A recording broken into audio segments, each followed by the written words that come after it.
हाँ भाई, राम राम, नमस्कार, गुड इवनिंग, सत श्री अकाल। बताओ देखिए कैसे हो आप सब। कैसे चल रहा है कार्यक्रम आपका। ऑडियो वीडियो क्लियर आ रहा है कि नहीं आ रहा समझ में, कमेंट करके बताओ।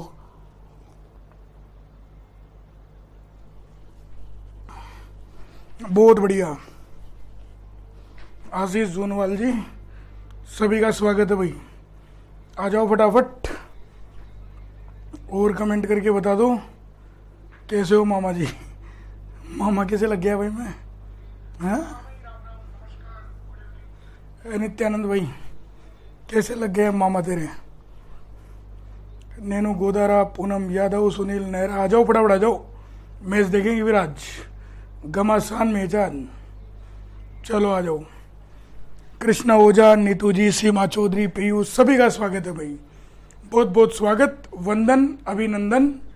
और जैसा कि विद्वानों अपन पढ़ रहे थे राजस्थान का इतिहास, राजस्थान के इतिहास के अंतर्गत, इतिहास का कल्चर पढ़ रहे थे अपन, और राजस्थान के कल्चर के अंतर्गत स्थापत्य कला में आपको पढ़ा रहा था। स्थापत्य कला में दुर्ग अपन पढ़ रहे थे। कल की क्लास में हमने छोटी मोटी बेसिक बातें की, दुर्गों का वर्गीकरण पढ़ा, कुछ महत्वपूर्ण दुर्गों से जुड़े हुए प्रश्न पढ़े, और एक दुर्ग पढ़ने शुरू किया, रणथंभौर का दुर्ग।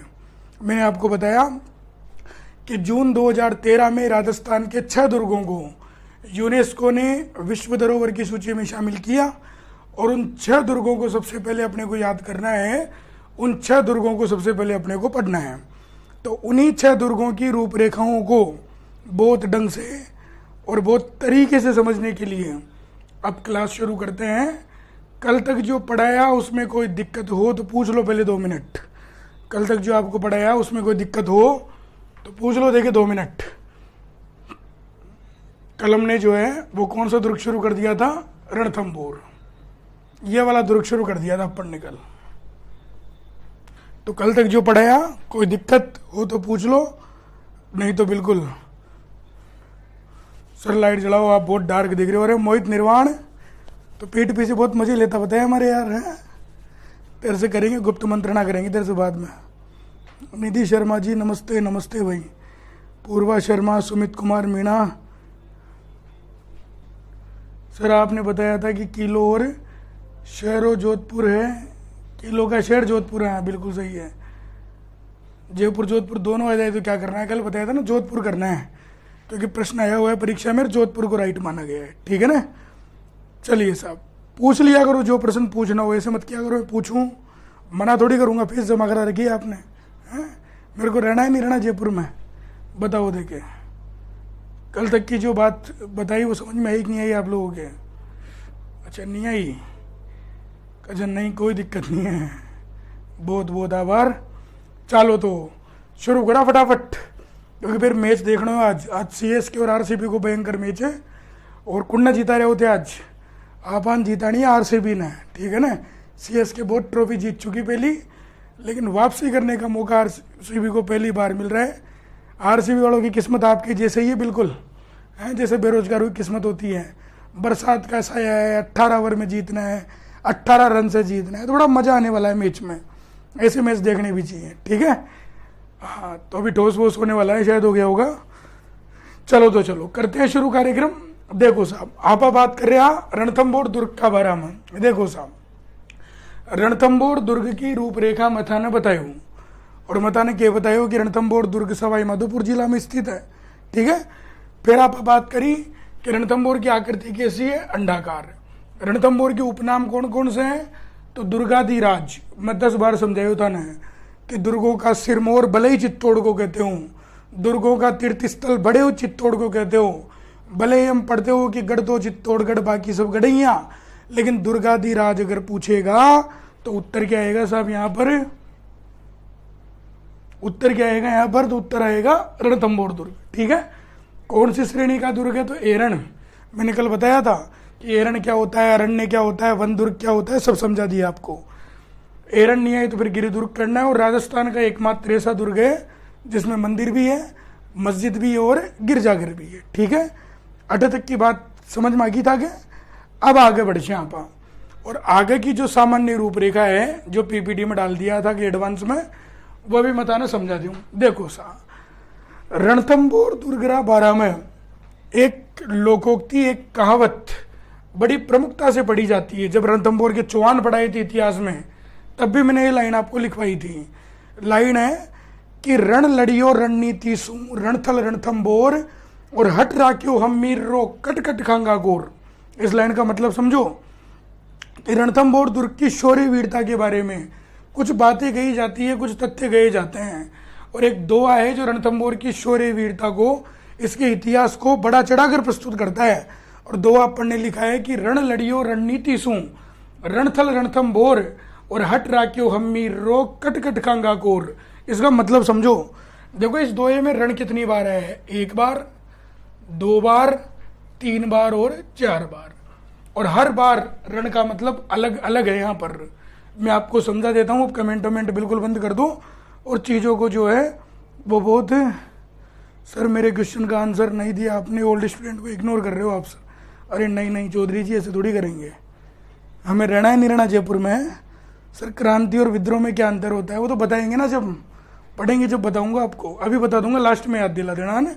क्रांति क्या होता है, विद्रोह क्या होता है, आंदोलन क्या होता है, सब समझा दूंगा मैं, लास्ट में याद दिला देना। पहले ये शुरू कर देते हैं अपन एक बार, ठीक। तो देखो बात अगर हम पढ़ करें कि रण लड़ियो रणनीति सु रणथल रणथंभौर हट राख्यो हमीर रो कट कट खांगा कोर। इसका मतलब समझो कि रणथंभौर दुर्ग की शौर्य वीरता के बारे में कहा जाता है कि हे रणथंभौर दुर्ग, तूने जितने भी रण लड़े, रण का मतलब है युद्ध लड़े, वो रणनीति से लड़े, योजना पूर्वक लड़े, कूटनीति से लड़े। और रणथल रणथंभौर, और तूने अपनी इस घाटी में, रण के मैदान में इतने युद्ध लड़े हैं कि रणथंभौर को अगर रण स्थल कहें तो भी कोई अतिशयोक्ति नहीं होगी। और तूने बार बार अपने शत्रुओं को क्या किया है, अपनी रणनीति के दम पर, अपने योजना पूर्वक कूटनीति के दम पर पराजित करके भेजा है। बस तेरे ऊपर जो संकट आया वो एक बार संकट आया, और किसके समय संकट आया, तो हमीर देव चौहान के समय संकट आया। लेकिन उस समय भी तूने हट राख्यो हमीर रो, हमीर देव चौहान के हट को बचाए रखने के लिए भले ही अपने और अपने सहायक दुर्गों के टुकड़े टुकड़े करवा दिए हों, लेकिन फिर भी दुश्मनों के सामने घुटने नहीं टेके। तो हे रणथंभौर दुर्ग, तेरी शौर्य वीरता की कहानियां अमर है। तूने जो युद्ध लड़े वो अमर है, तूने जो युद्ध जीते वो कूटनीति के दम पर जीते, और उनकी कहानियां भी अमर है। तो हे रणथंभौर दुर्ग, तू महान था, महान है और महान ही रहेगा। ये ध्यान रखना आप, ठीक है। तो एक दुआ याद रखना रणथंभौर के बारे में कि रण लड़ियो रणनीति सु रणथल रणथंभौर और हट राख्यो हमीर रो कट कट खांगा कोर। ये दुआ कौन से दुर्ग की शौर्य वीरता प्रदर्शित करता है, तो रणथंभौर की, ठीक। अब सबसे इंपॉर्टेंट बात, आप में से कौन कौन जाके आए रणथंभौर में, एक बार थम्स अप करके बताओ कि साहब हम जाके आए हैं रणथंभौर में। फिर एक प्रश्न पूछूंगा आपसे मैं, सर क्लास स्टार्ट हुए कितना टाइम हो गया, बस हुई है भी 7 बजे। बताओ रणथंभौर दुर्ग में कौन कौन जगह है आप में से, ताकि एक प्रश्न पूछते हैं फिर।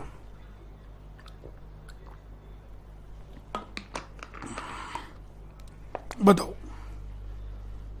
हम जाके आए हैं सर, वेरी गुड। चलो जो लोग रणथंभौर में जाके आए हैं उनसे मेरा प्रश्न है कि जब भी आप रणथंभौर घूमने जाओगे, ध्यान रखना सबसे सस्ता किला जो घूमने का है राजस्थान में वो यही है रणथंभौर, ठीक है। और जब जाओगे तो पता चल जाएगा कि दुर्ग में ऐसा कोई देखने लायक है नहीं चीज़। अब दुर्ग पूरा खंडर हो चुका है, भले यूनेस्को ने इसको विश्व धरोहर की सूची में शामिल कर दिया हो। वो तो भला हो गणेश जी का मंदिर का, कि गणेश जी के मंदिर की ख्याति आज भी पूरे राजस्थान में इतनी लोकप्रिय है कि दूर दूर से लोग जो है वो उस मंदिर की वजह से इस दुर्ग के अंदर जाते हैं। ये ध्यान रखना आप। तो सबसे पहली बात अपन ये पढ़े, दुर्गाधिराज चित्तौड़ को नहीं कहते हैं सर, बिल्कुल नहीं कहते हैं, रणथंभौर को कहते हैं, है ना। हाँ, और मैं ये चीज़ अगर बार बार जोर करके बता रहा हूँ तो इसका मतलब कुछ तो बात होगी बताने में, इसलिए मैं बार बार ये चीज़ आपको रिपीट कर रहा हूँ। तो रणथंभौर दुर्ग जब भी आप देखने गए होंगे तो आपने देखा होगा कि जैसे रणथंभौर में एंट्री करते हैं तो सबसे पहला जो प्रवेश द्वार आता है वो आता है नवलखा दरवाजा, नवलखा पुल, ढंग से समझना आप। और रणथंभौर दुर्ग के बारे में श्यामल दास ददवाड़िया ने एक कथन कहा है कि रणथंभौर दुर्ग दुश्मनों को तो नजर नहीं आता था, लेकिन रणथंभौर दुर्ग से दुश्मन जरूर नजर आ जाते थे। क्योंकि रणथंभौर दुर्ग के आप दरवाजे देखना, जैसे एंट्री गेट है तो एंट्री गेट के सामने 5-10 फीट की गैलरी है बस, और फिर रास्ता मुड़ा हुआ है। और ऐसा क्यों कर रखा है कि मान लो पहले के ज़माने में जब दरवाजों को तोड़ना होता तो हाथियों की इनके टक्कर लगवाई जाती, लेकिन जब गेट के सामने थोड़ी सी जगह रहेगी, घुमावदार गैलरी बनी रहेगी, तो हाथी उस स्पीड से टक्कर नहीं मार पाएगा। तो रणथंभौर दुर्ग के दरवाजे आपको नीचे से नजर नहीं आएंगे, लेकिन रणथंभौर दुर्ग से आपको सैनिक या शत्रु जरूर नजर आ जाएंगे, ये आप ध्यान रखना। तो सबसे पहला प्रश्न ये है कि जैसे ही अपन मेन गेट से एंट्री करते हैं, तो एंट्री करते ही भारतीय पुरातत्व विभाग के द्वारा वहां पर एक सूचना पट्ट लगवा रखा है, और उसी सूचना पट्ट का स्क्रीनशॉट है, आपको पीडीएफ जब डालेंगे तो उसमें देखना। और इस सूचना पट्ट के आधार पर, इस अभिलेख के आधार पर रणथंभौर दुर्ग का जो निर्माण माना गया, वो निर्माण माना गया 5वीं सदी में। किसको माना गया? निर्माता महाराजा जयंत को। देखो आप इसको पढ़ोगे ना, इसमें तो क्या थोड़ा जूम हो गया ये, तो देखो ये लाइन लिखी हुई है कि इस दुर्ग का निर्माण महाराजा जयंत ने 5वीं शताब्दी में करवाया था। तो ध्यान रखना कि पूछ ले कि रणथंभौर में लगे हुए अभिलेख के अनुसार रणथंभौर दुर्ग का निर्माण कब हुआ? तो 5वीं शताब्दी में हुआ। किसने करवाया? तो महाराजा जयंत ने करवाया। लेकिन एनसीईआरटी की जो किताबें हैं, राजस्थान माध्यमिक शिक्षा बोर्ड की जो किताबें हैं, उनके अनुसार इसका निर्माण 7वीं शताब्दी बता रखा है, और निर्माता किसको बता रखा है? तो वही है, सॉरी 8वीं शताब्दी बता रखा है, 7वीं चित्तौड़गढ़ है, तो 8वीं शताब्दी बता रखा है, और निर्माता किसको बता रखा है? तो वही महाराजा जयंत को। तो ध्यान रखना इसका निर्माण कब हुआ? तो अभिलेख तो कहता है कि 5वीं शताब्दी में हुआ, महाराजा जयंत ने करवाया। एनसीईआरटी की किताबें कहती है कि 8वीं सेंचुरी में हुआ और महाराजा जयंत ने करवाया। लेकिन जो और गाइड हैं और जो किताबें हैं वो सब कहती है कि इसका निर्माण 944 ईस्वी में हुआ, यानी कि 10वीं सेंचुरी में हुआ। और किसने करवाया? तो महाराणा या महाराजा रणथंभन देव ने करवाया। अब आपके सामने दुविधा आ गई कि साहब गुरुजी सारे अगर दे दे तो मेरे को क्या करके आना है परीक्षा में? चंदू कुमावत जी क्या करें सर, इसमें लिखा हुआ है क्या? ये बिल्कुल लिखा हुआ है ना, अंडरलाइन करिए मैंने लाइन। टेक्निकल टीम भी कुछ बता रही है सर, बताएं तो क्या बता रही है टेक्निकल टीम?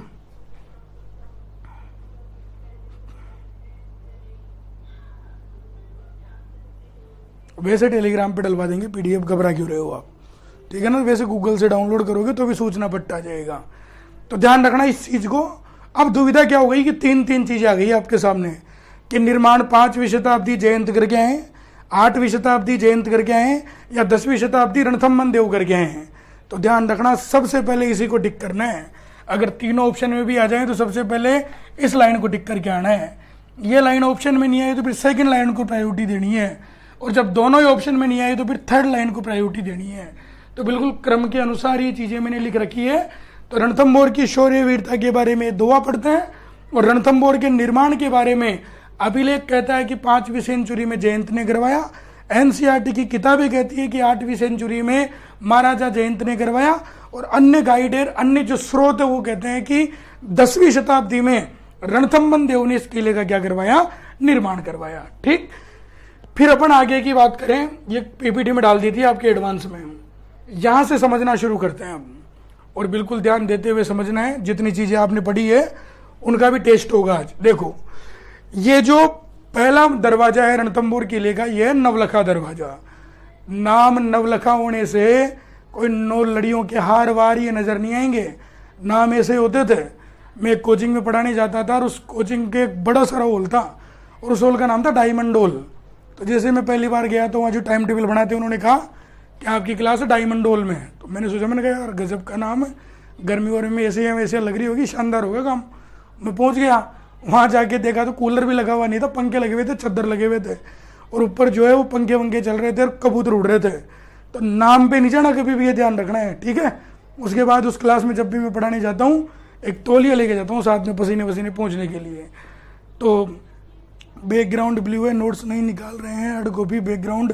अरे बिंदु चौधरी जी बात ध्यान से सुनो, इस पीडीएफ के नोट्स नहीं निकलवाने आपको, ठीक है ना?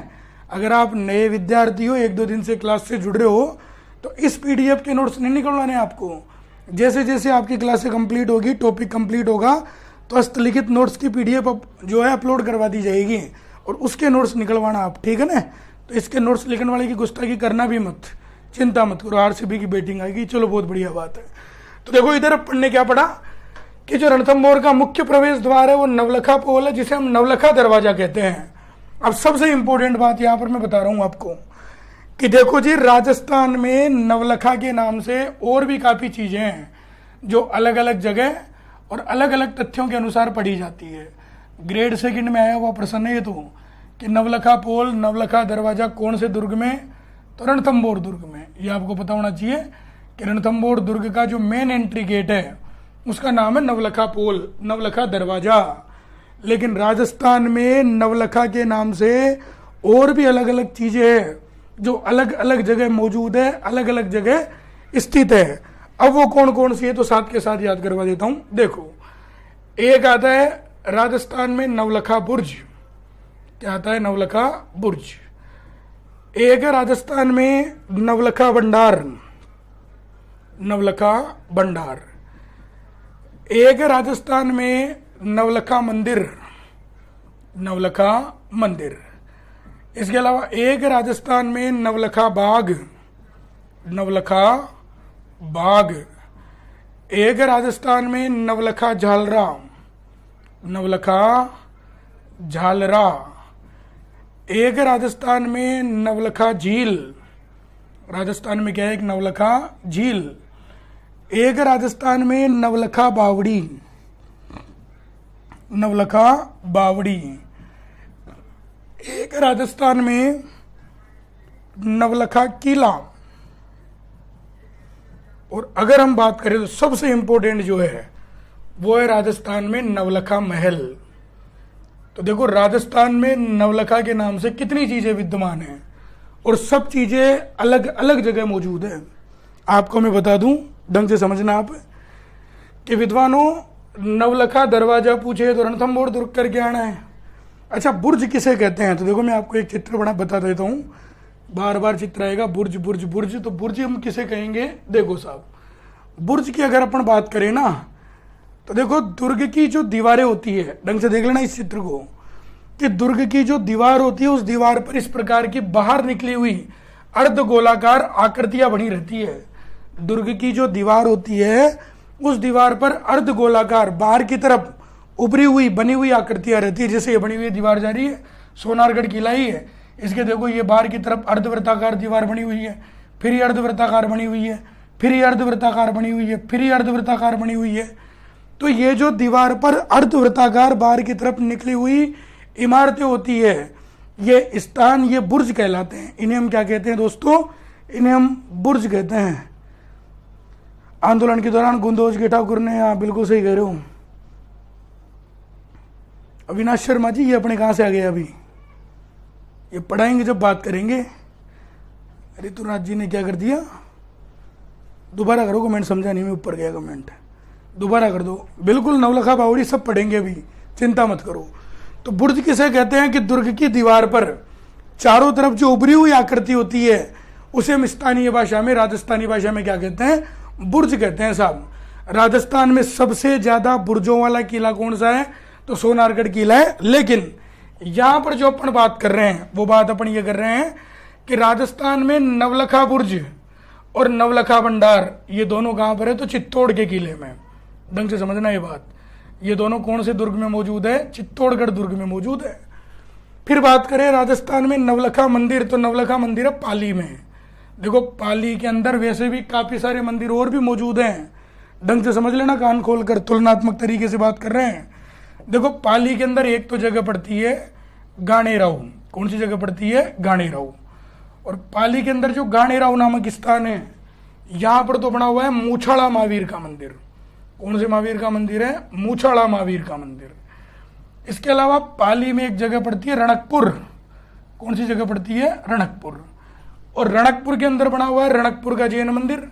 महाराणा कुंभा के काल में बनाया गया था। हम पढ़ेंगे कि 1444 खंभों पर बना हुआ मंदिर है।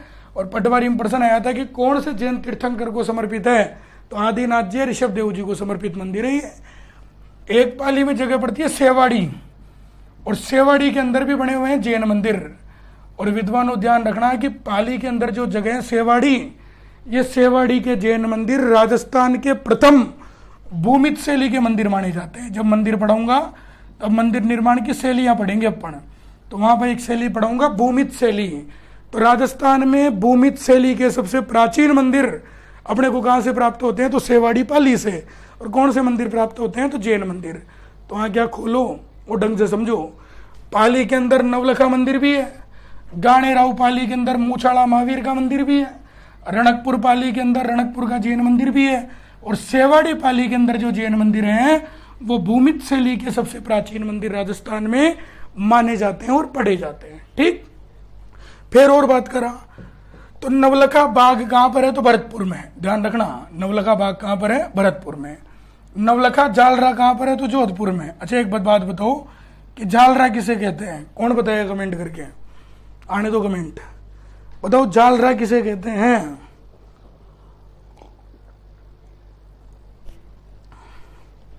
अरे आ जाएगा, नोटिफिकेशन नहीं आया तो क्या हो गया उसमें?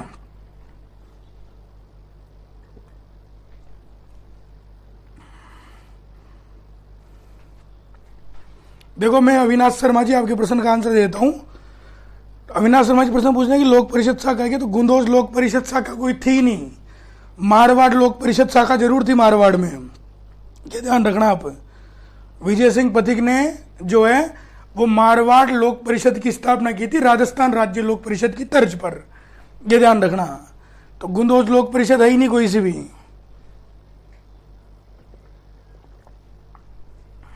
अरे वाह क्या बात है। जालरे के बारे में बताओ, जालरा किसे कहते हैं? तालाब को एक छोटा रूप, बिल्कुल सही बताया यार।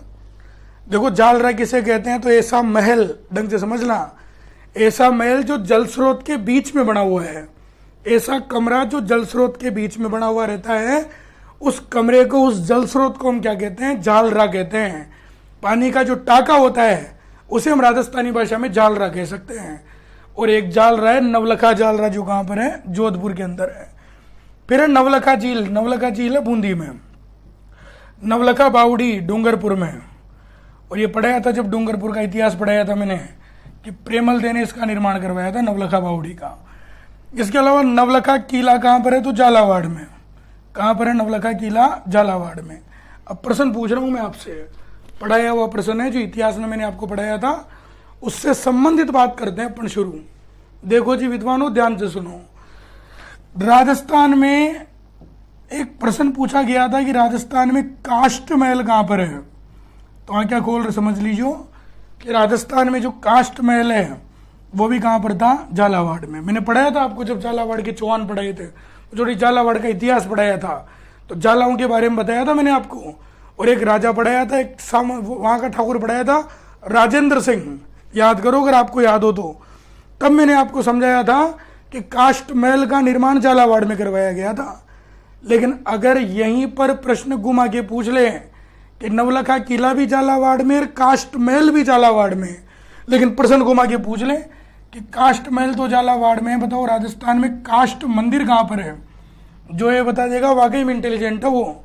मूर्ति से लेकर मंदिर की दीवारें तक लकड़ी की बनी हुई है। तो राजस्थान में काष्ठ मंदिर कहां पर बना हुआ है?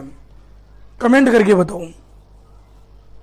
देखो सब लोगों की रिप्लाई नहीं कर सकते, सब लोगों की कमेंट पढ़ भी नहीं सकते क्योंकि संख्या ज्यादा है, ठीक है ना। तो कई लोगों के कमेंट तक तो ध्यान जाता ही नहीं है मेरा। तो ये मत क्या करो सर मेरे कमेंट का रिप्लाई नहीं कर रहे, तो ध्यान नहीं गया होगा इसलिए रिप्लाई नहीं कर रहे। चलिए बताइए साहब, काष्ठ मंदिर कहां पर राजस्थान में?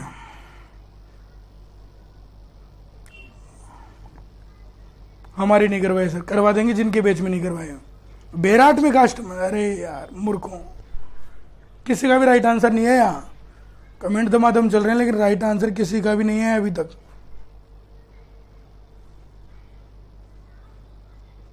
कोटा गलत। चलो मैं बता देता हूँ आंसर, गलत आंसर दे रहे हो सभी के सभी, गलत। देखो साहब, काष्ठ मंदिर अगर आपसे पूछे तो बीनमाल के अंदर है, भगवान विष्णु का मंदिर है ये, जहां मूर्ति से लेकर मंदिर की दीवारें तक लकड़ी की बनी हुई है। तो काष्ठ महल पूछेगा तो झालावाड़ में, काष्ठ मंदिर पूछेगा तो बीनमाल में। यहीं पर और चीज पूछ ले कि जब हैंडीक्राफ्ट पढ़ेंगे, हस्तकलाएं पढ़ेंगे, तो एक कला पढ़ेंगे काष्ठ कला, लकड़ी की वस्तुएं बनाने की कला काष्ठ कला कहलाती है। बताओ राजस्थान में काष्ठ कला कहाँ की फेमस है? पढ़ा होगा ना, ये तो सामान्य से प्रश्न पूछ रहा हूं मैं तुमसे।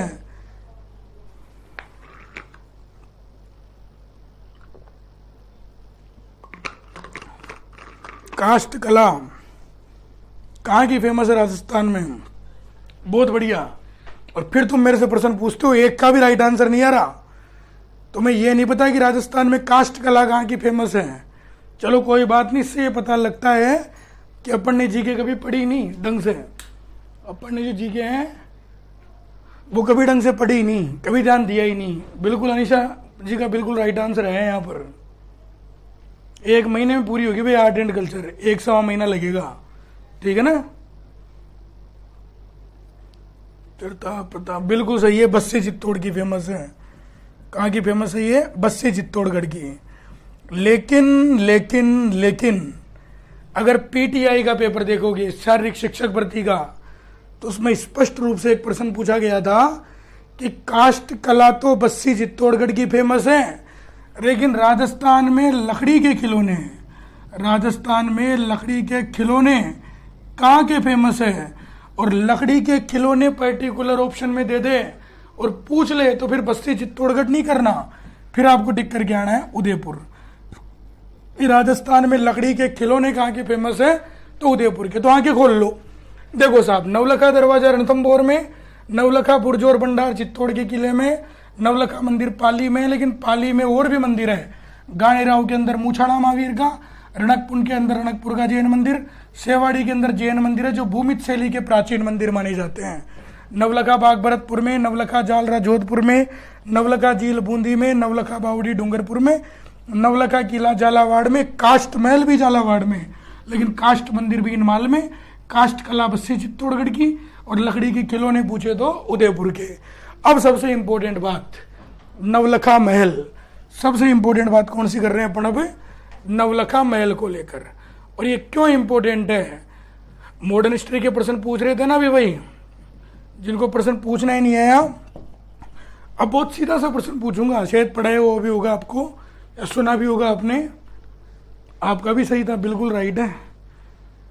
उदयपुर उदयपुर उदयपुर उदयपुर हो गया उदयपुर, ठीक है। अब समझो नवलखा महल कहाँ पर है? तो नवलखा महल है उदयपुर में। लेकिन मेरा प्रश्न ये नहीं था कि नवलखा महल उदयपुर में, प्रश्न ये था कि इसी नवलखा महल में एक बाग लगा हुआ है जिसका नाम है गुलाब बाग। ढंग से समझना, इसी नवलखा महल में कौन सा बाग है? गुलाब बाग। और ये वही गुलाब बाग है जिसके अंदर बैठकर स्वामी दयानंद सरस्वती ने अपनी पुस्तक सत्यार्थ प्रकाश का लेखन कार्य पूरा किया था। इसी गुलाब बाग में बैठकर स्वामी दयानंद सरस्वती ने अपनी किताब सत्यार्थ प्रकाश और अपनी किताब सत्यार्थ प्रकाश का लेखन कार्य क्या किया था? पूरा किया था। ध्यान रहे, स्वामी जी खुद गुजराती थे, संस्कृत के प्रकांड विद्वान थे, लेकिन फिर भी इन्होंने जो अपनी किताब लिखी वो हिंदी भाषा में लिखी। कौन सी भाषा में लिखी? हिंदी भाषा में। और फर्स्ट ग्रेड में प्रश्न आया था कि सत्यार्थ प्रकाश का पहला प्रकाशन कहाँ से हुआ? तो बनारस से हुआ। और ये पहला प्रकाशन कब हुआ? तो 1874 में हुआ। और सत्यार्थ प्रकाश का अंतिम प्रकाशन कहाँ से हुआ? तो उदयपुर से हुआ। और ये अंतिम प्रकाशन कब हुआ? तो 1882 में हुआ। ये ध्यान रखना। तो स्वामी जी ने जो अपनी किताब का अंतिम लेखन कार्य पूरा किया वो नवलखा महल के किस बाग में बैठकर पूरा किया? गुलाब बाग में बैठकर पूरा किया। और कहते हैं कि इसी नवलखा महल के परिसर में, अब अंदर भी हो सकता है बाहर भी हो सकता है, यहीं पर एक तलाई बनी हुई है, दूध तलाई। कौन सी तलाई बनी हुई है यहाँ पर? दूध तलाई। तो अगर परीक्षा में प्रश्न आ जाए कि दूध तलाई कहाँ पर है? तो उदयपुर में। लेकिन एक है दूध बावड़ी, रीट लेवल 2 में आया था प्रश्न ये, और दूध बावड़ी पूछेगा तो माउंट आबू सिरोही में। तो देखो इन सभी चीज़ों को एक डायग्राम में मैं आपको दर्शा देता हूँ ताकि चीज़ें जो है और व्यवस्थित तरीके से आपके समझ में आ जाए। देखो साहब, वापस उस पर आएंगे अपन, लेकिन पहले नवलखा की बात कर ली तो मैं आपको बता देता हूँ सारी गणित। देखो ध्यान से समझ लेना। नवलखा बुर्ज और भंडार पूछेगा चित्तौड़ के किले में, नवलखा बाग पूछेगा भरतपुर में, नवलखा जालरा पूछेगा जोधपुर में, नवलखा मंदिर पूछेगा पाली में, नवलखा किला पूछेगा झालावाड़ में, नवलखा झील पूछेगा बूंदी में, नवलखा बावड़ी पूछेगा डूंगरपुर में, नवलखा महल पूछेगा उदयपुर में। फिर अपन ने पढ़ा कि पाली के अंदर गानेराव में मूछाड़ा महावीर मंदिर है, रणकपुर के अंदर रणकपुर के जैन मंदिर है, सेवाड़ी के जो जैन मंदिर है पाली में वो भूमित शैली के प्राचीन मंदिर है। फिर अपन ने पढ़ा कि नवलखा किला तो झालावाड़ में है, लेकिन काष्ठ महल भी झालावाड़ में है, लेकिन काष्ठ मंदिर और काष्ठ कला, तो काष्ठ मंदिर बीनमाल जालोर, काष्ठ कला बस्सी चित्तौड़गढ़, बीनमाल सांचौर। अरे मूर्ख, बीनमाल जालोर में, ये भी तक सांचौर में नहीं है बीनमाल, ये ध्यान रखना। बीनमाल कौन से जिले में आएगा? जालोर में ही आएगा। फिर अपन ने बात की कि उदयपुर में जो नवलखा महल है, यहाँ पर एक बाग है गुलाब बाग, और स्वामी दयानंद सरस्वती ने अपनी पुस्तक सत्यार्थ प्रकाश का जो लेखन कार्य किया वो कौन से बाग में किया? गुलाब बाग में किया, उदयपुर में। फिर मैंने आपको लास्ट में समझाया कि दूध तलाई उदयपुर में और दूध बावड़ी कहाँ पर है? माउंट आबू सिरोही में। तो ये नवलखा से जुड़ी हुई काफ़ी सारी चीज़ें हैं, बार बार इनको लिखोगे, देखोगे, पढ़ोगे, क्लियर कट्टी याद होगी। नवलखा पुरजोर भंडार चित्तौड़गढ़ में, नवलखा बाग भरतपुर में, नवलखा जालरा जोधपुर में, मंदिर पाली में, किला झालावाड़ में, झील बूंदी में, बावड़ी डूंगरपुर में, महल उदयपुर में। तो चीज़ें रटना है, याद करना है, ध्यान रखना। तो ध्यान रहे, अपन बात कर रहे थे कि रणथंभौर का जो पहला प्रवेश द्वार है उसका क्या नाम है? नवलखा पोल।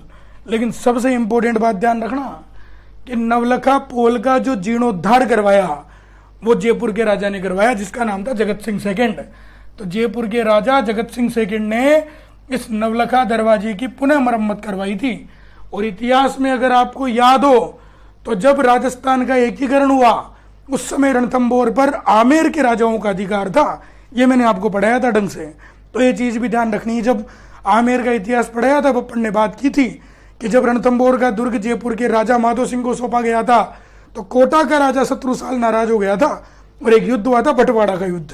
तब मैंने आपको सारी चीज बताई थी, सारी की सारी। तो ध्यान रखना इन चीजों को। तो जीर्णोद्धार किसने करवाया? जयपुर के महाराजा जगत सिंह सेकंड ने। वही जगत सिंह सेकंड है जिसने कृष्णा कुमारी के चक्कर में एक युद्ध लड़ा था, कौन सा? गेंगोली का युद्ध। तो वही जगत सिंह कछवा सेकंड साहब ही, ठीक है। मारवाड़ के मान सिंह राठौड़ के साथ युद्ध लड़ा था इसने। इस रणथंभौर के किले में और भी जो है, इस रणथंभौर के किले में और भी जो है, एक मिनट रुकना भाई, इस रणथंभौर के किले में जो है और भी दरवाजे हैं जिनमें हाथी पोल प्रमुख है, सूरज पोल प्रमुख है, गणेश पोल प्रमुख है। तो मुख्य दरवाजा नवलखा पोल है, लेकिन अन्य दरवाजों में हाथी पोल, गणेश पोल, सूरज पोल, ये भी रणथंभौर दुर्ग के अन्य दरवाजे माने जाते हैं, अन्य पोल माने जाते हैं। लेकिन एक दरवाजा सबसे इंपॉर्टेंट है। जब जब अलग अलग वंश के राजाओं ने रणथंभौर के किले पर शासन किया तो उसने इस दरवाजे को अलग अलग नाम से पुकारा, अलग अलग नाम दिया।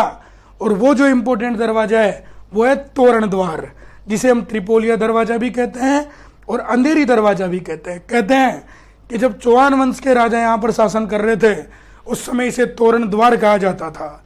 जब यह दुर्ग कछवा राजाओं के अधीन हुआ तो कछवा राजाओं ने इसका नाम कर दिया त्रिपोलिया दरवाजा। और जब यह दुर्ग मुस्लिम राजाओं के अधीन चला गया तो मुस्लिम राजाओं ने इसका नाम क्या कर दिया था? अंधेरी दरवाजा। तो एक ही दरवाजा ही है, लेकिन अलग अलग राजाओं के काल में, अलग अलग वंश में इसको अलग अलग नाम से पुकारा गया। ये ध्यान रखना, ठीक है ना। बिल्कुल शिव कुमार मीणा जी, इसी ऊर्जा के साथ आपको ध्यान रखना है, आपको पढ़ना है, ठीक है। तो अपन ने पढ़ा कि रणथंभौर का मेन एंट्री गेट नवलखा पोल है, नवलखा दरवाजा है, ग्रेड सेकंड में पूछा गया प्रश्न है। इसका जीर्णोद्धार जयपुर के महाराजा जगत सिंह सेकंड ने करवाया। रणथंभौर में और भी दरवाजे हैं जिनमें हाथी पोल, गणेश पोल, सूरज पोल। एक दरवाजा है तोरण दरवाजा, जिसे हम त्रिपोलिया दरवाजा भी कहते हैं, अंधेरी दरवाजा भी कहते हैं। चौहान वंश ने जब यहाँ पर शासन किया तब इसे तोरण द्वार कहते थे। कछवा राजाओं ने इसका नाम त्रिपोलिया दरवाजा किया और मुस्लिम राजाओं ने इसको क्या कहा? अंधेरी दरवाजा कहा। तो ये आपको ध्यान रखना है। बताओ 8 तक की बात था का पल्ले पड़ी, कौन पड़ी? कमेंट कर बताओ, एक बार थम्स अप कर दो। और सबसे इंपॉर्टेंट बात है नवलखा की, ये ध्यान रखना आप। सबसे इंपॉर्टेंट बात कौन सी थी? नवलखा की। क्योंकि इसमें लोग कंफ्यूज होते हैं, लेकिन कंफ्यूज नहीं होना। काफी सारी चीजें कल्चर की जोड़ के पड़ी है पढ़ने यहाँ पे। सर प्लीज माई कमेंट सी है हो, क्या कह रहे हो भाई? नहीं नहीं, तोरण द्वार नवलखा पोल नहीं है, अलग दरवाजा है। त्रिपोलिया बाजार कहाँ है? जयपुर में त्रिपोलिया बाजार यार, जहाँ पे सरगासूली बनी हुई है।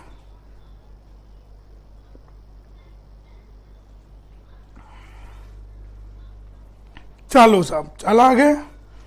सर नवलखा हार भी तो होता है ना? बिल्कुल होता है, जिस दिन शादी हो जाएगी जान जाओगे। नवलखा हार वो हार होता है, इसमें 9 लड़ियाँ होती है और एक लड़ी की कीमत 1-1 लाख रुपए के बराबर होती है। तो कम से कम 9-10 लाख रुपए का हार आता है वो नवलखा हार, ये ध्यान रखना है आपको।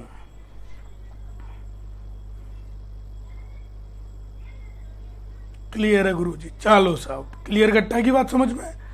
अब देखो आप आके पढ़िया कि रणथंभौर दुर्ग ऐसा दुर्ग जिसमें मंदिर भी है, मस्जिद भी है और गिरजाघर भी है। उनके बारे में बता देता हूँ।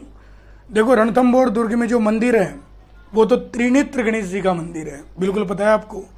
और वही एक मंदिर है जिसकी वजह से आज भी लोग रणथंभौर दुर्ग में आते हैं और जाते हैं। उस मंदिर लास्ट में बना हुआ मंदिर वो, तो उस मंदिर में जाने के लिए पूरा दुर्ग क्रॉस करके जाना पड़ता है। तो रणथंभौर दुर्ग में अगर मंदिर पूछे, सर जी राजस्थान इतिहास कक्षा कब शुरू कर दिया? करेंगे शुरू, अभी शुरू नहीं किया अपन ने ना, अब शुरू करेंगे।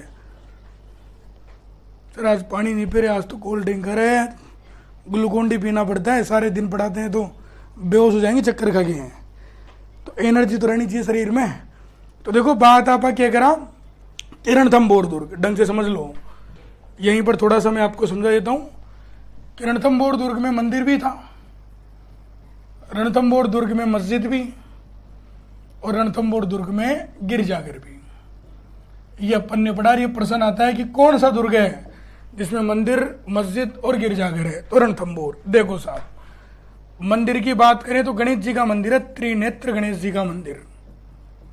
त्रिनेत्र गणेश जी का क्या है? मंदिर है साहब।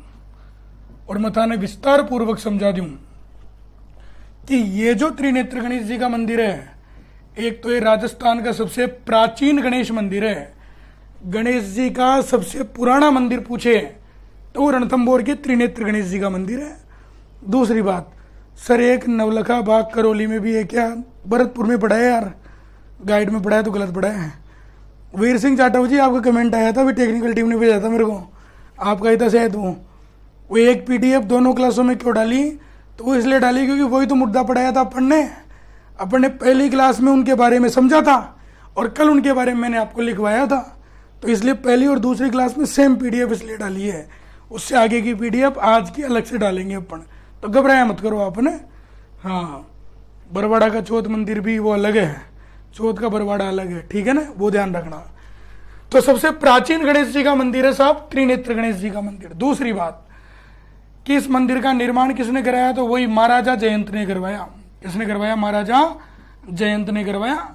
और कहते हैं कि गणेश जी का सबसे शानदार मेला राजस्थान में जो लगता है वो इसी त्रिनेत्र गणेश जी के मंदिर में लगता है, गणेश चतुर्थी के दिन। और गणेश चतुर्थी कब मनाते हैं? तो भाद्रपद शुक्ल चतुर्थी को हम गणेश चतुर्थी मनाते हैं, डंडा चौथ मनाते हैं। तो राजस्थान में गणेश जी का सबसे शानदार मेला, सबसे गजब का मेला जो लगता है वो यही लगता है त्रिनेत्र गणेश जी के मंदिर में। और एक बात और पढ़ी होगी आपने कि राजस्थान में विवाह का प्रथम निमंत्रण जिस मंदिर में सबसे ज्यादा पहुंचाया जाता है, जिस मंदिर में गणेश जी को सबसे ज्यादा न्योता जाता है, वो गणेश जी यही है, त्रिनेत्र गणेश जी का मंदिर। तो 90% जो लोग हैं आज भी राजस्थान के, वो शादी का पहला कार्ड जिस गणेश जी के मंदिर में चढ़ाने जाते हैं वो मंदिर वही है साहब। और वो मंदिर कौन सा है? त्रिनेत्र गणेश जी का मंदिर रणथंभौर में, ये ध्यान रखना आप।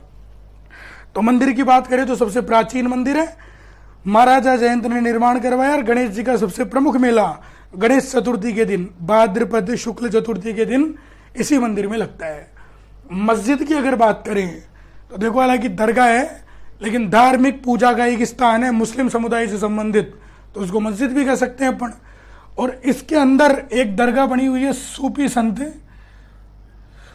संत सदरुद्दीन की दरगाह, सूफी संत सदरुद्दीन की दरगाह। और ये प्रश्न पूछा जाता है कि सदरुद्दीन की दरगाह कौन से दुर्ग के अंदर बनी हुई है? तो रणथंभौर के अंदर।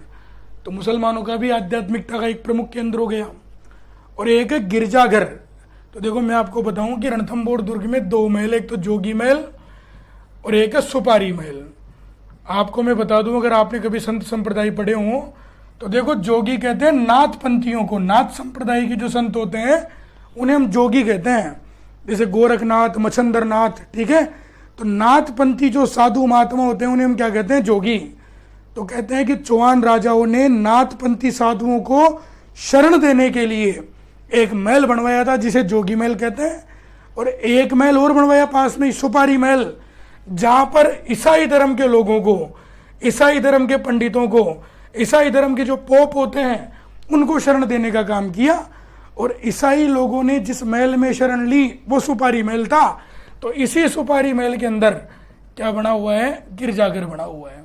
तो आंखें खोल के ढंग से समझ लेना कि राजस्थान का ऐसा दुर्ग जिसमें मंदिर भी है, मस्जिद भी है और गिरजाघर भी है, और वो दुर्ग कौन सा है? अपना रणथंबोर।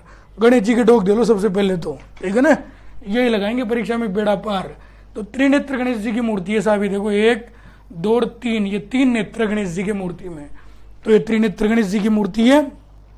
दूसरी बात, मंदिर, मस्जिद, गिरजाघर रणथंबोर में। मंदिर त्रिनेत्र गणेश जी का है, जयंत ने बनवाया, राजस्थान का सबसे प्राचीन गणेश मंदिर है, और मेला लगता है भाद्रपद शुक्ल चतुर्थी को, गणेश चतुर्थी के दिन। मस्जिद की बात करें तो सदरुद्दीन की दरगाह है, और गिरजाघर बना हुआ है सुपारी महल में, जो सांप्रदायिक सौहार्द का प्रतीक माना जाता है। तो ये तीनों चीजें ध्यान रखना कि मंदिर भी है, जोगी और योगी एक ही होते हैं, ठीक है। हाँ, हिंदी में पढ़ते होंगे ना आप, जोगी और योगी एक ही होते हैं, जय का ये हो जाता है, ये का जय हो जाता है, वो कोई बड़ी बात नहीं है।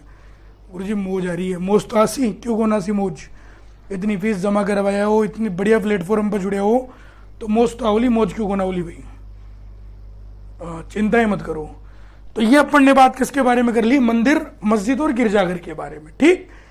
फिर मता ने एक बात बताई, सबसे इंपॉर्टेंट बात जीका बारे में आप चर्चा करे आओ, और मता ने सबसे इंपॉर्टेंट बात बताई हो कि इसी रणथंबोर दुर्ग में 32 खंभों की छतरी बनी हुई है साहब। जब इतिहास पढ़ाए हो तब मता ने चर्चा करो कि राजस्थान में 32 खंभों की कई सारी छतरी हैं, और भी जगह पर है, लेकिन एक 32 खंभों की छतरी कहां पर है? रणथंबोर में। और ये किसकी याद में बनाई गई? तो जयसिंह चौहान। ये जयसिंह चौहान कौन थे? तो मैंने आपको बताया था कि हम्मीर देव चौहान के पिताजी, और हम्मीर देव चौहान के जो पिताजी थे जयसिंह चौहान, कहते हैं कि इन्होंने 32 साल तक रणथंबोर पर क्या किया था? शासन किया था। तो अपने पिता के मरने के बाद में हम्मीर देव चौहान ने अपने पिता की याद में कितने खंभों की छतरी बनवाई? 32 खंभों की छतरी बनवाई। और तब मैंने आपको समझाया था कि इसे हम न्यायी की छतरी भी कहते हैं। क्या कहते हैं इसे? न्यायी की छतरी, क्योंकि अमीर यहीं पर बैठकर न्याय किया करता था।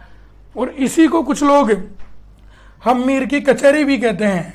हम्मीर की क्या कहते हैं? कचहरी। तो न्यायी की छतरी कह दो, हम्मीर की कचहरी कह दो, 32 खंभों की छतरी कह दो। ये छतरी कहाँ पर है साहब? तो ये छतरी है रणथंबोर में। 84 खंभों की छतरी भी है, गायत्री 84 खंभों की भी है, बूंदी में है दाबाई देवी की छतरी, जिसे हम गुजरी की छतरी कहते हैं।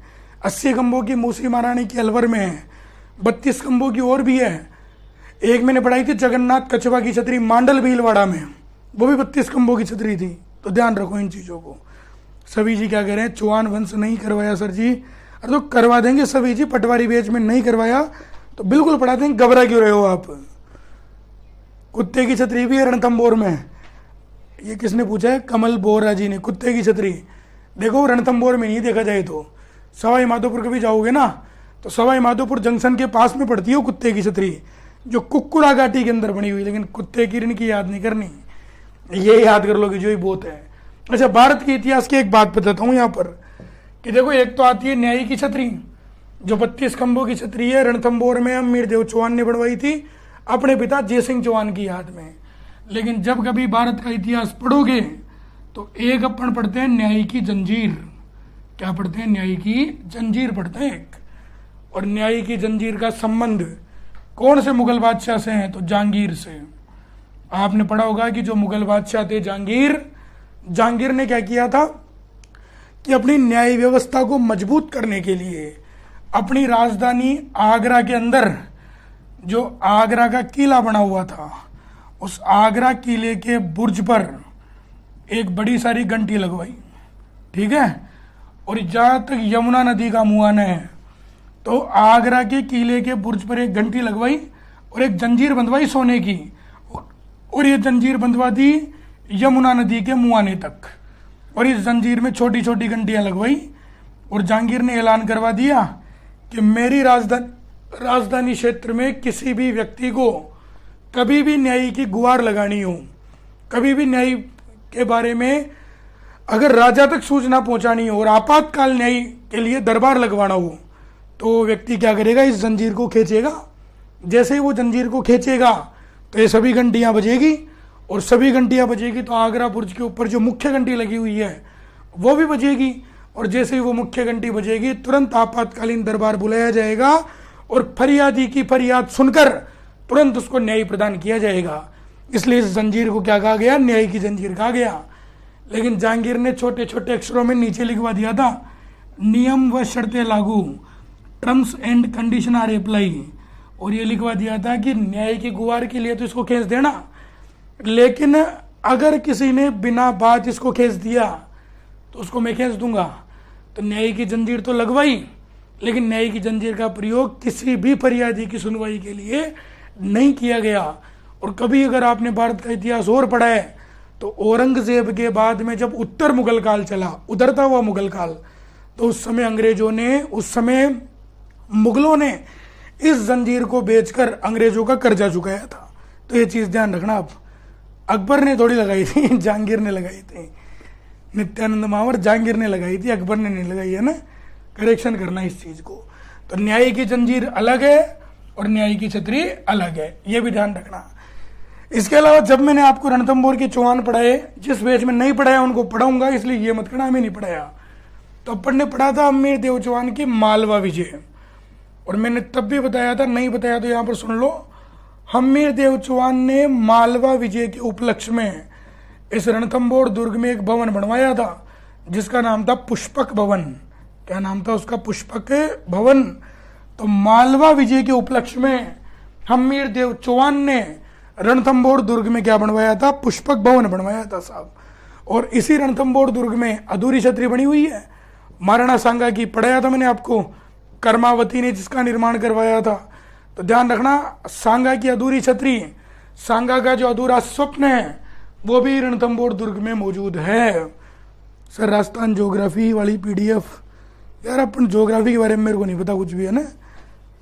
ट्रेन की जंजीर की तरह रे, नहीं रे बावड़े नहीं।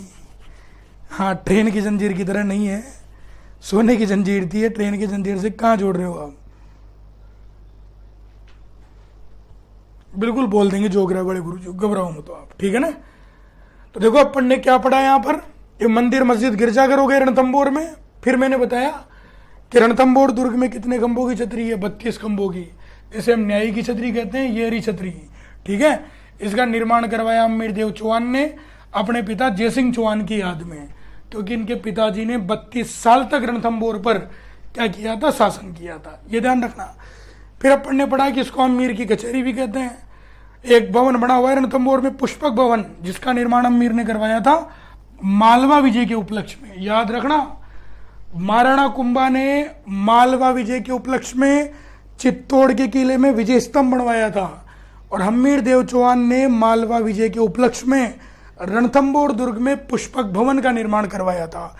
और अधूरी छतरी, अधूरा स्वप्न भी कौन से दुर्ग में स्थित है? रणथंभौर में। अब 8 तक अगर कोई दिक्कत हो, कोई प्रश्न पूछनी हो तो पूछ लो एक बार थे। 8 तक अगर कोई दिक्कत होता ना, कोई प्रश्न पूछना हो तो पूछ लो।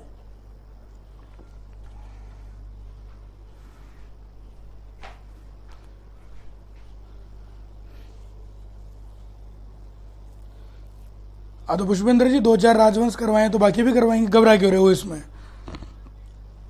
अलग अलग बेच की अलग अलग कहानी है। तो जिस बेच में जो जो चल रहा है वो वहां से चलेगा, घबराने की जरूरत ही नहीं है। 8 तक अगर कोई दिक्कत हो तो पूछ लो। सर बारिश आ गई मैच में, अच्छा यही कराओगे तुम और करोगे क्या?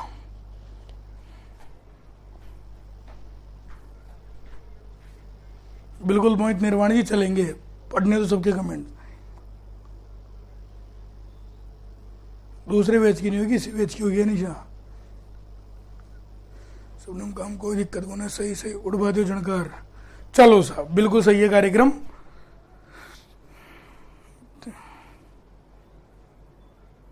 बता दें कल की क्लास के बारे में, नोटिफिकेशन आ जाएगा, करोगी तो घबराने की जरूरत नहीं है। ठीक, तो 8 तक की बात पढ़ की था का पल्ले बिल्कुल। सिंह गमन सतपुरुष वचन कदली फल अधिक बार, त्रिया तेल हम मीरड़ चढ़े न दूजी बार।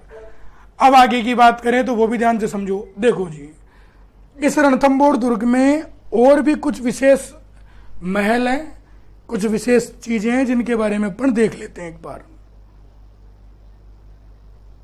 बता देंगे, नोटिफिकेशन डाल देंगे कल क्लास होगी तो, जिस पेज में जो भी क्लास लगेगी नोटिफिकेशन आ जाएगा, घबराओ मत, हो ना। हाँ ले लेना सर प्लीज, लेंगे। अब सुनो, रणथंभौर दुर्ग में एक है जोराबोरा महल। आंखें खोल के समझना। अब रणथंभौर दुर्ग में कौन सा महल है? जोराबोरा महल है। कमेंट बंद कर दो।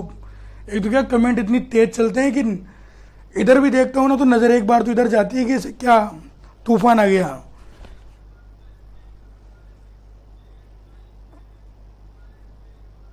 अच्छा अच्छा कोई बात नहीं, चलो समझो। तो देखो एक महल है जिसका नाम है जोराबोरा महल, और ऐसा कहते हैं कि चौहान राजाओं ने अनाज रखने के लिए बड़े बड़े कोठार बनवाए थे, और वो कोठार जिस महल के अंदर बनवाए उन महलों को क्या नाम दिया गया? जोराबोरा महल नाम दिया गया। तो जोराबोरा महल रणथंभौर दुर्ग में, जोगी महल सुपारी महल रणथंभौर दुर्ग में, बादल महल रणथंभौर दुर्ग में। ध्यान रखना, बादल महल लगभग राजस्थान के सभी दुर्गों में पड़े जाएंगे। राजस्थान के कई दुर्गों में बादल महल आएगा, उसमें से सबसे पहले रणथंभौर में बादल महल अपन ने पढ़ा। इसी के अंदर रानी का महल है, हम्मीर देव चौहान का महल है। और अगर बात करें तो एक तालाब है, पद्म तालाब। मैंने पढ़ाया था कि जब अलाउद्दीन खिलजी की सेना ने किले के अंदर प्रवेश कर लिया तो हम्मीर की जो पुत्री थी देवल देव पद्मला, उसने इसी तालाब में कूदकर जलजोहर किया था। तो पद्म तालाब है। एक तालाब और है रानीहाड़ तालाब। कौन सा तालाब है? रानीहाड़ तालाब। तो ये भी रणथंभौर में। इसके अलावा एक गंगा है, गुप्त गंगा। लास्ट में जो है एक झील बनी हुई है, एक बावड़ी बनी हुई है, जिसके बारे में ऐसा कहते हैं कि इसमें कहाँ से पानी आ रहा है, कहाँ पर ये पानी जा रहा है, इसका आज दिन तक पता ही नहीं चला। तो वो जो गुप्त गंगा है वो भी रणथंभौर दुर्ग में है। और सबसे मेन बात कि मुगल बादशाह अकबर ने यहाँ पर टकसाल स्थापित की थी, सिक्के ढालने का काम शुरू किया था। तो अकबर के काल की जो टकसाल है वो भी कौन से दुर्ग में है? रणथंभौर में। देखो एक बार रणथंभौर को अपन यहां तक एक बार रिवाइज करते हैं फटाफट, तब जाके खोपड़ी में बैठेगी तुम्हारी बात। देखो जी ढंग से समझ लेना। रणथंभौर दुर्ग की आकृति कैसी है? अंडाकार अंडाकार अंडाकार। उपनाम कौन कौन से? दुर्गाधिराज, रणतपुर, रणस्तंभपुर, हम्मीर देव चौहान की आन बान शान का प्रतीक एरण दुर्ग है। और मंदिर मस्जिद गिरजाघर जिस दुर्ग में है वो कौन सा है? रणथंभौर। फिर अपन ने पढ़ा कि निर्माण, तो 3 तथ्य हैं। अभिलेख कहते हैं 5वीं शताब्दी में महाराजा जयंत, एनसीईआरटी की किताबें कहते हैं कि 8वीं शताब्दी में महाराजा जयंत, और अन्य गाइड अन्य स्रोत कहते हैं कि 10वीं शताब्दी में हुआ और रणथंभन देव ने करवाया। फिर अपन ने पढ़ा कि पहला प्रवेश द्वार कौन सा है? नवलखा दरवाजा। इसका जीर्णोद्धार किसने करवाया? जयपुर के राजा जगत सिंह सेकंड ने। और भी दरवाजे हैं रणथंभौर में जिनमें हाथी पोल है, सूरज पोल है, गणेश पोल है। एक दरवाजा है तोरण द्वार, जिसे त्रिपोलिया दरवाजा भी कहते हैं, अंधेरी पोल भी कहते हैं। तोरण द्वार चौहान राजाओं ने नाम दिया, त्रिपोलिया नाम कछवा राजाओं ने नाम दिया, और अंधेरी दरवाजा मुस्लिम राजाओं ने इसको नाम दिया। फिर अपन ने नवलखा से जुड़ी हुई सारी बातें पढ़ी।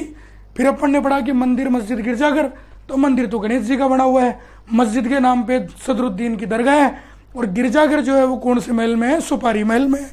फिर अपन ने पढ़ा कि कितने खंभों की छतरी? 32 खंभों की छतरी।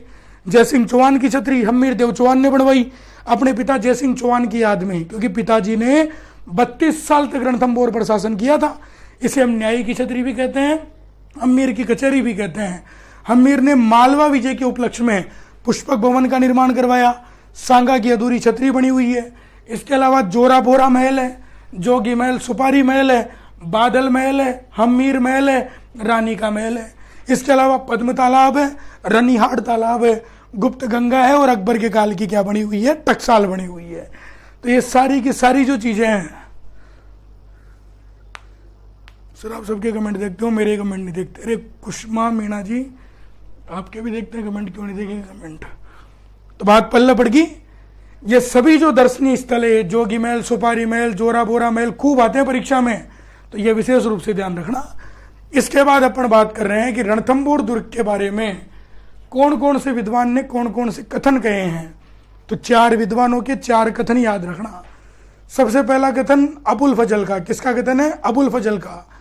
अबुल फजल ने जब रणथंभौर को देखा तो देखने के बाद क्या कहा कि बाकी सब दुर्ग नंगे हैं लेकिन ये दुर्ग बख्तरबंद है।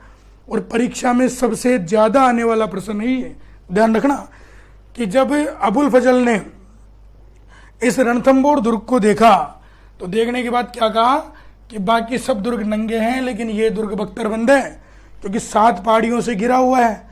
ए रण दुर्ग है, नीचे रण की घाटी है, ठीक है। मैंने बताया कि दुर्ग ऐसा है कि शत्रुओं को तो दुर्ग दिखाई नहीं देता लेकिन दुर्ग में से शत्रु नजर आ जाते हैं। तो इसकी सुरक्षा घेराबंदी के कारणों को देखते हुए अबुल फजल कहता है कि बाकी सब दुर्ग नंगे हैं लेकिन ये दुर्ग क्या है? बख्तरबंद है। ये ध्यान रखना। सर अधूरी छतरी क्यों बोलते हैं इसे? इतिहास नहीं पढ़ा है मैंने शायद आपको ने। महाराणा सांगा की अधूरी छतरी है, वो बता दूंगा मैं आपको अभी 2 मिनट में, घबराओ मत हो। एक बार ये बता दो फिर रिवाइज कर लेंगे उसको। जिस बेस में इतिहास नहीं पढ़ा है उसको समझ में थोड़ा सा बिल्कुल 100% करा देंगे कमल जी, चिंता ही मत करो अपन है। तो देखो पहले कथन बात कर लें, बहुत बार आया सर ये प्रश्न, आरएस में भी आया है, चलो ध्यान से समझो। तो बाकी सब दुर्ग नंगे हैं लेकिन ये दुर्ग बख्तरबंद है, ये कथन रणथंभौर के बारे में किसने कहा? अबुल फजल ने कहा। दूसरा कथन है जलालुद्दीन खिलजी का। अपन ने पढ़ा था कि जलालुद्दीन ने जब जाइन के किले को जीत लिया, रणथंभौर को जीतने के लिए जब बार बार आक्रमण किया तो हर बार असफल हुआ, और जब हर बार असफल हुआ तो हताश होकर लौट गया। और लौटते लौटते क्या कह गया कि मैं इसे 10 दुर्गों को मुसलमानों के एक बाल के बराबर भी नहीं समझता। तो मैं इसे 10 दुर्गों को मुसलमानों के एक बाल के बराबर भी नहीं समझता। ये कथन किसका है? तो जलालुद्दीन खिलजी का है। कौन से दुर्ग के बारे में कहा? रणथंभौर के बारे में। कुछ गाइडों में यहाँ पे 100 दुर्ग लिखे हुए हैं तो काट के सही कर लेना, ठीक है ना। हिंदी साहित्य की किताबों में 10 ही है तो 10 ही करके आना है। तो मैं ऐसे 10 दुर्गों को मुसलमानों के एक बाल के बराबर भी नहीं समझता, ये कथन किसका है? जलालुद्दीन खिलजी का। तीसरा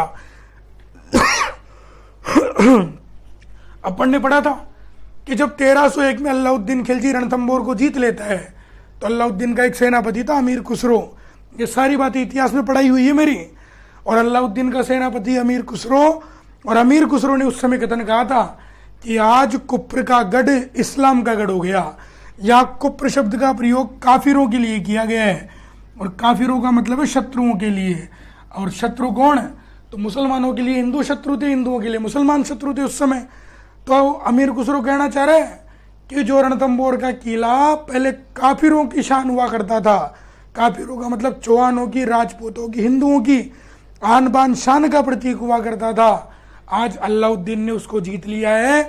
और कौन सा झंडा फहरा दिया है? इस्लाम का झंडा फहरा दिया है। तो अमीर खुसरो कहता है कि आज कुफ्र का गढ़ इस्लाम का गढ़ हो गया। ये कथन भी किसके बारे में है? अच्छा पिंकू जी, बिल्कुल धन्यवाद, आपकी बात पे पूरा गौर करेंगे। तो काफिरों का गढ़ किसका गढ़ हो गया? इस्लाम का गढ़ हो गया। इससे मिलता जुलता एक कथन और पढ़ा था अपन ने इतिहास में। औरंगजेब ने कहा था मारवाड़ के राजा जसवंत सिंह के मरने पर, और औरंगजेब ने क्या कहा था कि आज कुफ्र का दरवाजा टूट गया, मेरा धर्म विरोधी मर गया। तो वो कथन अलग है। और एक कथन ध्यान रखना कि कवि राजा श्यामल दास ने कथन कहा है वीर विनोद में। और कवि राजा श्यामल दास क्या कहते हैं? तो ये कहते हैं कि दुश्मन को तो ये दुर्ग दिखाई नहीं देता है क्योंकि 7 पहाड़ियों से घिरा हुआ है, लेकिन इस दुर्ग से दुश्मन जरूर दिखाई दे देता है। तो ये कथन रणथंभौर के बारे में किसने कहा? तो कवि राजा श्यामल दास ने कहा। एक बार रिपीट कर देता हूँ, बाकी सब दुर्ग नंगे हैं लेकिन ये बख्तरबंद है। अबुल फजल, मैं ऐसे 10 दुर्गों को मुसलमानों के एक बाल के बराबर भी नहीं समझता। जलालुद्दीन खिलजी, आज कुफ्र का गढ़ इस्लाम का गढ़ हो गया। अमीर खुसरो, और दुश्मन को यह दुर्ग दिखाई नहीं देता है लेकिन इस दुर्ग से दुश्मन जरूर दिखाई दे देता है।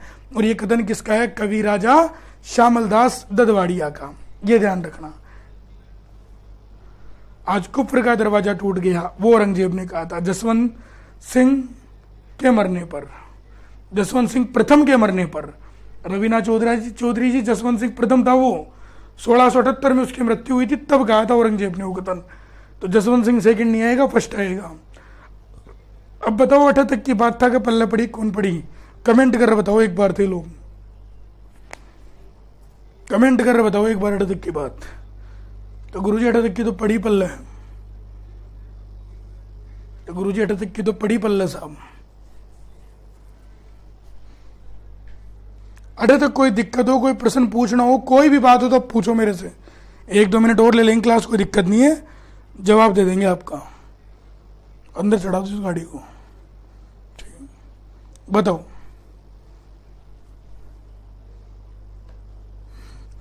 तेरे करूंगा मैं नाक में दम, तो मोहित निर्वाण रुक जा, मोनिका चौधरी दोनों, अच्छा डन डना डन डन, अच्छा चलो तो क्लियर हो गई बात। सर क्रांति विद्रोह में अंतर में बता देता हूं। देखो जी, एक तो होता है क्रांति, एक होता है विद्रोह, और एक क्या होता है आंदोलन। ध्यान से समझ लो साहब, ठीक है ना, बार बार नहीं बताएंगे।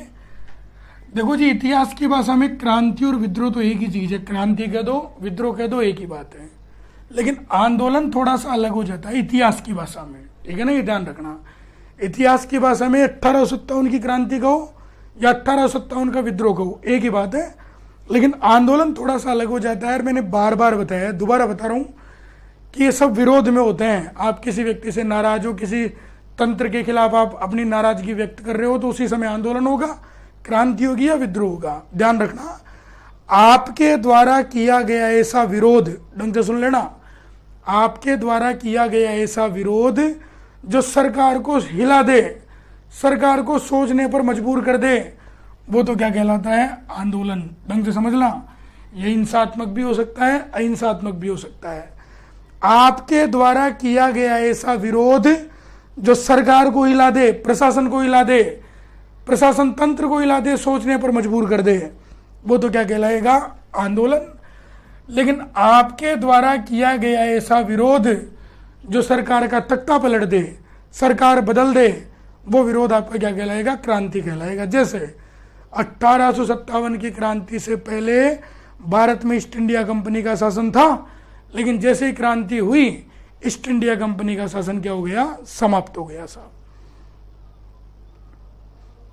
चलिए, और कुछ सर 7 से 9 का टाइम अष्टांशी का था, आपने आज 8 से 8 कल्चर पढ़ा रहे हो, बिल्कुल करेंगे, संशोधन करेंगे, घबराओ मत। हो मैंने बताया था ना 19 तारीख यानी कि कल एक बैच फ्री हो जाएगा, फिर दिन का 2 घंटे का टाइम रखेंगे अपन, घबराओ मत हो आप। तो बात क्लियर कट हो गई यहाँ तक की। ये क्या है? गिरिराज धरण किसे कहते हैं? प्लीज क्या करो? गिरजाघर।